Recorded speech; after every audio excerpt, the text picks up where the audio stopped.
অনির্বাণ ভট্টাচার্য এবং সোহিনী সরকার অভিনীত ওথেলো অর্থাৎ বাংলার অথৈ এতদিন শুধু মঞ্চ কাঁপিয়ে এসেছে। এবার কাঁপতে চলেছে সেলুলয়েড। এসবিএফ পরিচালনা করছে ছবিটি। ছবির পরিচালক অর্ণ মুখোপাধ্যায়। ছবির নায়িকা ডেসডিমোনা এখানে উঠে এসেছেন দেশিমোনা নামে। সেই নায়িকা সোহিনী সরকার বলেন, সম্ভবত 1603 সালে লেখা এই নাটক 420 বছর পর প্রথমবার উঠে আসতে চলেছে চলচ্চিত্রে। একই সঙ্গে পরিচালক অর্ণ মুখোপাধ্যায় বলেন, এই প্রথম কোনো শেক্সপিয়ারের নাটক সিনেমায় আসতে চলেছে। উত্তেজিত সকলে। মঞ্চ দাপিয়ে বেড়ানো পৃথিবীর কালজয়ী এই নাটক সিনেমাতে কি প্রভাব ফেলে তা জানতে উত্তেজিত সকলে। এর আগেই কালজয়ী সিনেমা সপ্তপদীতে আমরা এই নাটকের অংশবিশেষ দেখেছি, যেখানে মূল চরিত্রে অভিনয় করেছেন উত্তম কুমার এবং সুচিত্রা সেন।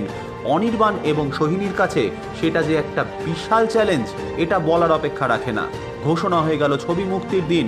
আগামী 14 জুন প্রেক্ষাগৃহে মুক্তি পেতে চলেছে অনির্বাণ ভট্টাচার্য, সোহিনী সরকার অভিনীত এবং অর্ণ মুখোপাধ্যায় পরিচালিত, এসবিএফ প্রযোজিত উইলিয়াম শেক্সপিয়ারের ওথেলোর বাংলা সংস্করণ অথৈ।